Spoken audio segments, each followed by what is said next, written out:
Muy buen día, reciban mi saludo y espero que se encuentren todos excelentemente. Aquí les encuentro para seguir estudiando respecto a lo que es la iglesia local y la importancia de esta. Quiero invitarles a que oremos juntos antes de iniciar el capítulo de hoy. Señor Dios nuestro, te alabamos y adoramos con los corazones rendidos a ti.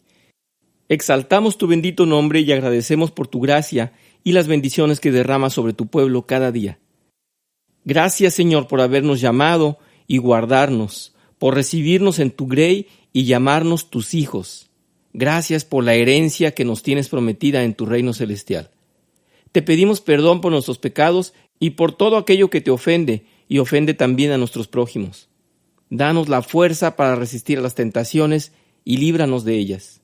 Queremos pedirte que nos llenes de discernimiento y sabiduría para estudiar este capítulo y que te honremos practicando una vida como tú lo deseas. Pedimos esto en el nombre del Señor Jesús. Amén. Respecto a la clase pasada, alguno de ustedes ha preguntado qué debemos hacer con aquellos que se congregan por épocas.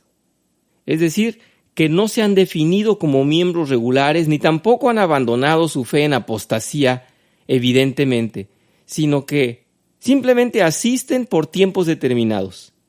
Y sí los hay. Yo quiero considerar que particularmente los irregulares, pues no demuestran una real conversión porque cuando el Espíritu de Dios está en nosotros, somos movidos por ese deseo inexplicable de asistir a la iglesia, cantar las alabanzas, atender al sermón y sentir esa vitalidad que solamente se encuentra en la convivencia con los demás creyentes. Es esencial que nos reunamos a alabar y a celebrar el culto los domingos. Aquí deseo invitarles a ustedes a ser moderados y centrados en nuestra crítica y la manera en cómo los vamos a considerar. Por una parte, la postura de la iglesia es primordialmente mantenerse con las puertas abiertas como los brazos de Cristo para el pecador arrepentido que desea encontrarse con el Señor y escuchar de su palabra. Pero si vienen muy poco o no son regulares, por supuesto que no podemos contarlos como miembros. Yo más bien quiero llamar a esos esporádicos visitantes simpatizantes o plenamente inconstantes, ya que no manifiestan una integración con el cuerpo de Cristo. Es decir, que sí existe en todas las iglesias una cantidad mínima de personas que visitan, escuchan, vuelven a asistir, se les conoce y luego, sin más, se ausentan. La verdad es que no podemos rechazarlos, ni podemos forzarlos a asistir en permanencia. Espero que también sepamos, cuando sea necesario, hacerles saber que aunque son bienvenidos, no los hemos anotado como miembros debido a su inconsistencia. Puede darse la ocasión que se presenten a una clase entre semana y no comprendan de qué se trata. Hermanos, es muy importante que si llevamos una clase en un avance regular y llega alguien ajeno, cuidemos de que no interfiera en la clase y que sea en perjuicio de todos los demás. Así es que esos que llegan de pronto a una clase que no conocen, pues debemos decirles que no es la clase apropiada para ellos porque no han llevado el seguimiento. O explicarle que sus preguntas serán respondidas más tarde cuando termine la clase. Así que en su momento les explicaremos que probablemente no deba asistir a tal clase si es que lleva un ritmo difícil de alcanzar. Supongamos que llega cuando se está llevando a cabo un evento de convivencia. Pues por supuesto que le vamos a compartir alimentos, por ejemplo, si se trata de ello, pero será inevitable que se dé cuenta de que no lo hemos considerado porque él no ha tenido con la iglesia un compromiso. Algunas veces me he encontrado con personas que estuvieron asistiendo a nuestra congregación y me preguntan si habrá un concierto próximo o noche de alabanza, o hay los que preguntan si tendremos bautizos en la playa. Dichas personas se han quedado con la buena experiencia de algún evento con los cristianos, pero solamente les gustó eso y no todo lo demás. He escuchado comentarios como este: Me gustan las alabanzas, pero no deseo asistir a ninguna clase entre semana. O incluso evitan llegar a la escuela dominical. Espero que todo esto quede ampliado en este capítulo de hoy, porque hablaremos de esa sumisión y humildad que requiere como compromiso el ser miembro de una iglesia local. Vamos adelante, por favor, con el capítulo de hoy. Lo que la iglesia local espera de cada miembro. Habíamos dicho como número 1, una asistencia fiel. La congregación espera que sus miembros asistan a todas las predicaciones de todos los domingos del año, a menos que una causa justificada lo impida. Ya hemos hablado de la importancia y los detalles que esto implica. Como punto número 2 tenemos el esfuerzo real en cultivar una relación integral con el cuerpo de la iglesia de manera responsable y amorosa. El Señor Jesús ha dedicado 40 días, luego de su resurrección, para interactuar con sus discípulos y, entre otras cosas, asegurarse de que comprendieran plenamente el sentido de unidad entre ellos, entre cada miembro de la iglesia. Él ha hecho una oración al Padre solicitando que conformara en bendición una atadura espiritual y afectiva única entre los hijos de Dios, de la misma importancia que las personas de la Trinidad. Imagínense esto, hermanos. Luego de orar por los discípulos, el Señor Jesús ora por todos los creyentes, por cada uno que se vaya a convertir en toda la historia de la humanidad. Dice, no ruego solo por estos, o sea, por los discípulos. Ruego también por los que han de creer en mí por el mensaje de ellos, para que todos sean uno. Padre, así como tú estás en mí y yo en ti, permite que ellos también estén en nosotros, para que el mundo crea que tú me has enviado. Yo les he dado la gloria que me diste, para que sean uno, así como nosotros somos uno. Yo en ellos y tú en mí. Permite que alcancen la perfección en la unidad. Y así el mundo reconozca que tú me enviaste y que los has amado a ellos tal como me has amado a mí. Juan 17, versículos 20 al 23. Jesús contempló la unidad de la iglesia en una manera ideal y perfecta, a la cual no hemos llegado. Apenas la iglesia primitiva gozaba de esa interacción y de tanto amor entre ellos. Se había iniciado en el modelo casi perfecto de unidad eclesiástica. Aquí el Señor insiste en que la iglesia se reúna, que oren y adoren juntos. Por ello es que no parece coherente que alguien asista a los cultos, a las clases y tal, pero no asista a orar en comunión. Las iglesias son todas diferentes y aunque todas son imperfectas, se puede denotar en ellas una relativa unidad. Las hay realmente esforzadas en el trabajo de la convivencia. Otras se limitan a verse en los cultos y las clases sin más. Pero en realidad, cuando Dios ha planeado el número de los salvos desde antes de la creación, Él ha considerado también las iglesias locales en que se han de reunir sus hijos a lo ancho del mundo y desea, según sus instrucciones, que los creyentes se conozcan y se relacionen en amor. Si bien es cierto que no sabemos amar a la manera de Cristo, estamos aprendiendo y la encomienda es persistir en tal práctica. A muchos de nosotros nos cuesta trabajo involucrarnos en un grupo.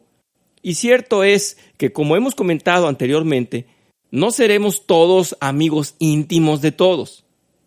Pero es inconcebible que los miembros de una congregación no se conozcan entre sí. Y no nos referimos a conocernos por su nombre, que eso de por sí falla mucho. Usted le comenta a un hermano acerca de otro hermano que está enfermo, o el que ya partió con el Señor, Y la persona responde, ¿de quién me hablas? ¿En dónde se sentaba? Ah, me parece que sí, llegué a verlo un día. Pero aún y con todo, si usted sabe su nombre y nunca ha cruzado palabra con él, usted no tiene ni la mínima idea de en dónde vive, a qué se dedica, qué necesidades tiene o cómo es su historia de conversión, etc. La interacción entre los creyentes no es lo que el Señor espera, puesto que nos seguimos guiando por las apariencias y por los parámetros que hemos aprendido de una vida en el mundo. Si la persona es de un nivel económico tal, si su forma de vestir me sugiere que no es de mi clase, si su pareja o sus hijos me parecen poco agradables, si levanta las manos y dice amén, es que somos expertos en criticar y ninguna piedad mostramos para con los otros creyentes. Pareciera que Dios nos dijo, al que llegue a mis atrios, revísenlo. Examínenlo muy bien y si deciden hablar con él, vayan con mucho cuidado. No vaya a ser que se comprometan en amistad y luego no sepan cómo deshacerse de él. Evidentemente, hemos olvidado que cada miembro que se integra a nuestra iglesia local está enviado por Cristo y seguramente su vida es de bendición para nuestra congregación. Es nuestra obligación conocerle, relacionarnos con él y fomentar una comunicación en aras de la unidad. Todos deberíamos estar pendientes de las necesidades de los miembros de nuestra iglesia local y tratar de atenderlas. Unas necesidades se deben cubrir de manera corporativa, es decir, por la iglesia como institución, y otras de manera individual. Cuando el Señor Jesús nos insiste en la unidad y el amor entre los creyentes como un mismo cuerpo, está considerando que cada uno, usted y yo, hermano, somos llamados en velar los unos por los otros y atendernos en las necesidades que enfrentemos.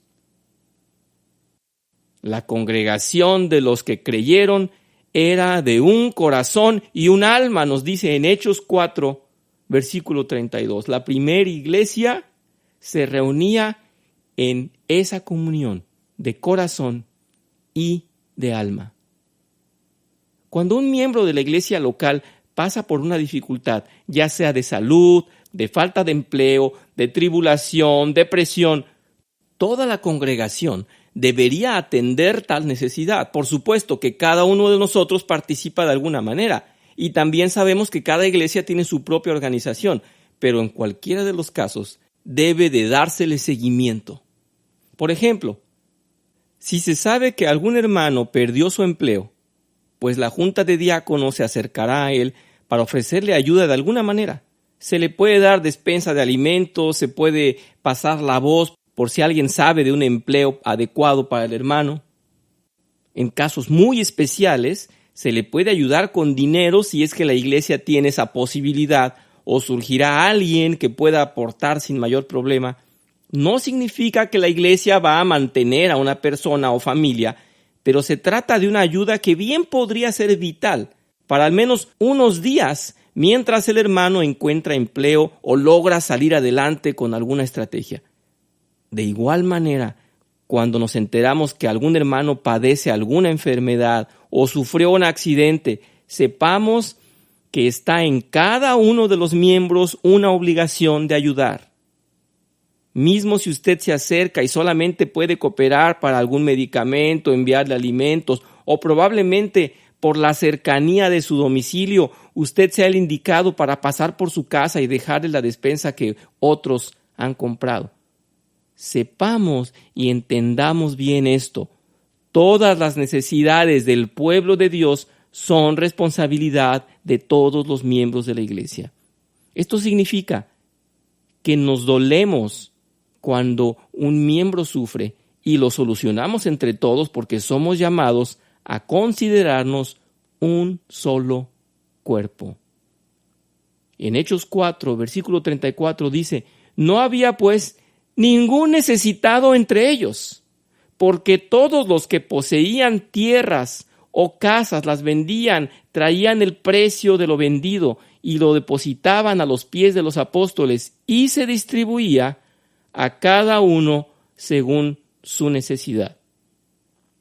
Estamos comprendiendo bien que este relato se trata de la iglesia primitiva en el libro de los Hechos, capítulo 4, versículo 34, y era una situación particular porque estaban huyendo y estaban vendiendo lo que tenían y estaban unificándose como iglesia para sobrevivir. Pero el modelo de que no había ningún necesitado, el ejemplo de que se distribuía a cada uno según su necesidad, esos modelos persisten. Ahora bien, depende de la buena organización de la iglesia local que las cosas se resuelvan de la mejor manera. Por eso les comentaba yo que hay dos maneras de actuar. Una de manera individual y otra de manera corporativa. Las cosas que la iglesia como institución asume y las pequeñas cosas que cada miembro puede hacer de manera personal. Es decir, de los diezmos se pagan las necesidades básicas y fundamentales para el funcionamiento de la iglesia y sus siervos. A eso le llamamos una solución corporativa de la iglesia. Luego, las cosas de menor carga se van repartiendo entre voluntarios. Esto siempre fue así. Quiere decir que cada quien contribuye en medida de sus capacidades. Esa es la solución individual o personal. A lo largo de los años, hemos conocido a hermanos que participan de manera importante, aun cuando no tengan muchas posibilidades. Y conocemos bien a otros que aun cuando tengan abundancia, nunca se acercan a aportar en lo mínimo. O se conforman con dar contado y preciso su diezmo, pero no se proponen ni se ofrecen a nada más. Lamentablemente es así. La misión ha quedado entendida, así que la invitación es para cada uno. Y si usted, hermano, no acostumbra a charlar con muchos hermanos, pues el consejo es que se proponga cada vez más a saludar y conocer, al menos de poco a poco, a los creyentes de su iglesia local. Cuando escuche los avisos y se entere que uno de ellos está en necesidad, seguramente que usted va a participar de alguna manera si le es posible. Vamos ahora a ver el punto número 3 de lo que la iglesia espera de cada miembro.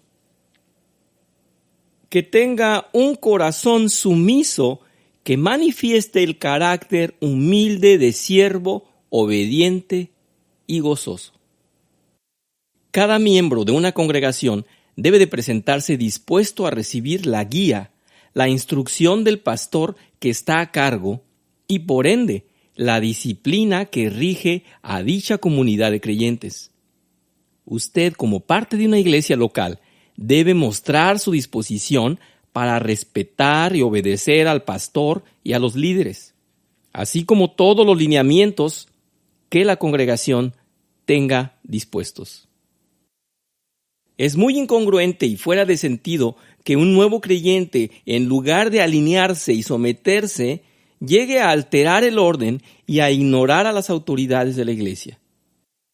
Pareciera que estamos hablando de hipótesis o de situaciones solamente imaginarias. Sin embargo, recordemos cómo es la naturaleza del hombre de pecadora y que no busca lo correcto. Pues el nuevo convertido tiene mucho que aprender en sumisión y obediencia.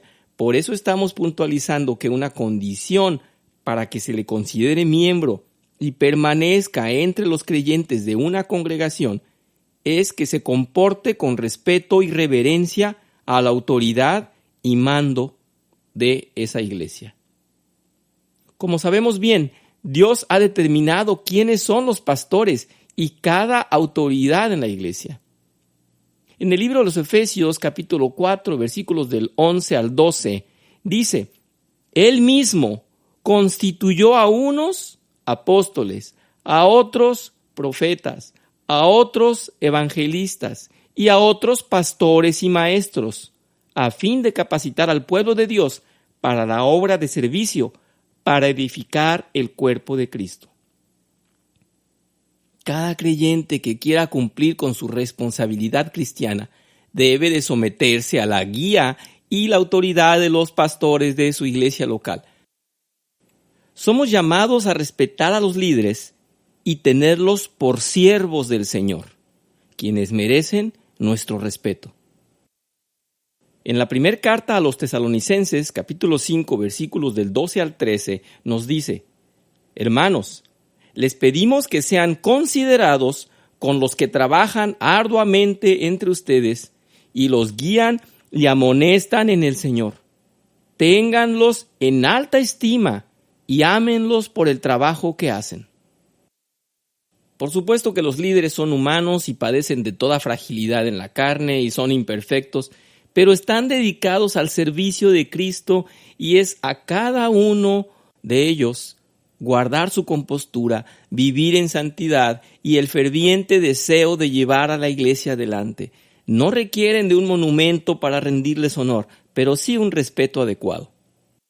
En la primera carta a Timoteo, capítulo 5, versículo 17, el apóstol Pablo dicta: Los ancianos que dirigen bien los asuntos de la iglesia son dignos de doble honor, especialmente los que dedican sus esfuerzos a la predicación y a la enseñanza. Dice el apóstol Pablo, los que dirigen bien los asuntos de la iglesia. Un siervo, aunque tenga autoridad, debe de ser evidente que hace bien su trabajo. Luego en el libro de Hebreos capítulo 13, versículo 17, nos dice así: Obedeced a vuestros pastores y sujetaos a ellos, porque ellos velan por vuestras almas, como quienes han de dar cuenta. Permitidles que lo hagan con alegría y no quejándose, porque eso no sería provechoso para vosotros. Aquí nos está diciendo el autor del libro de Hebreos que no seamos un problema para los pastores, que no les causemos dolor de cabeza, que no los agobiemos, que no los cansemos. Eso no sería de provecho para la iglesia. Que tengamos respeto por ellos, que no seamos de estorbo, que no seamos contradictorios. Es necesario que los líderes sean respetados y que se les obedezca. Pero ello implica que los pastores y los líderes deben de dar cuentas por su manera de dirigir la iglesia. Por lo tanto, no se debe considerar que las autoridades de la iglesia lleven a la iglesia de acuerdo a ideas propias, ni en el hacer ni en el predicar. Deben siempre estar cimentados en la palabra de Dios. Cada miembro es llamado a observar que los pastores hagan correcto uso de la palabra de Dios. Con mayor razón, los líderes deben de permanecer en constante vigilancia los unos de los otros, a fin de que no se pierda la dirección de la iglesia. Así que usted, como miembro de la iglesia, es invitado a leer su Biblia cuando se está enseñando o predicando en la iglesia, para que usted compruebe que ese es el mensaje genuino y legítimo de la palabra de Dios. El reconocido maestro y conferencista Paul Washer nos aporta un consejo muy importante respecto al respeto y la honra de los pastores. Esto es muy importante a considerar si deseamos comportarnos como cristianos maduros y obedientes que cumplen con un compromiso humilde y noble ante las autoridades de una congregación. Se trata de lo siguiente: cuando un creyente tiene algo contra algún líder, ya sea personal o eclesiástico, debe de ir personalmente a hablar con él y afrontar las diferencias y evitar hacer comentarios de ello a otros hermanos en la iglesia. Puede tratarse de una cuestión bíblica que fue mal transmitida o que no se dejó clara. Puede darse el caso que el creyente escuchó un sermón por internet y eso contradice lo que el pastor predica, porque esto sea una cuestión de criterio personal o porque no se expresó correctamente o porque en realidad el pastor piense totalmente diferente al predicador que el hermano ha visto en internet. Es muy delicado que las cosas no se manejen con el debido cuidado y que en lugar de ello se genere un rumor y chisme entre los miembros. Aprendamos cuáles son los peligros de no ser sumisos, respetuosos y obedientes. Aquí nos enfrentamos a un reto de obediencia, porque si obramos por reacción y simplemente externamos lo que pensamos sin mucho analizar las consecuencias, muy probablemente estaremos dando origen a una división en nuestra congregación. Recordemos la advertencia del apóstol Santiago cuando nos previene que la lengua tan pequeña puede causar destrozos monumentales, en el capítulo 3. Así también la lengua es un miembro muy pequeño del cuerpo, pero hace alarde de grandes hazañas. Imagínense qué gran bosque se incendia con tan pequeña chispa. En Santiago 3:5. Corresponde a cada miembro de la iglesia el guardar el decoro y luchar por la unidad y no por resaltar los defectos o errores de los líderes. Las iglesias están llenas de historias que ocurren por la inmadurez de sus miembros. Criticar al pastor entre los congregantes es lastimar a la iglesia. En Santiago 3, versículos 7 al 8, se nos dice: el ser humano sabe domar y en efecto ha domado toda clase de fieras, de aves, de reptiles y de bestias marinas, pero nadie puede domar la lengua. Es un mal irrefrenable, lleno de veneno mortal. Es que se trata de algo totalmente contradictorio: ser parte del cuerpo de Cristo y actuar en contra de ese mismo cuerpo.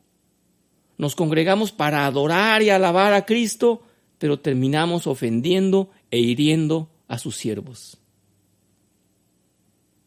Con la lengua obedecemos a nuestro Señor y Padre, y con ella maldecimos a las personas creadas a la imagen de Dios. De una misma boca salen bendición y maldición. Hermanos míos, esto no debe ser así.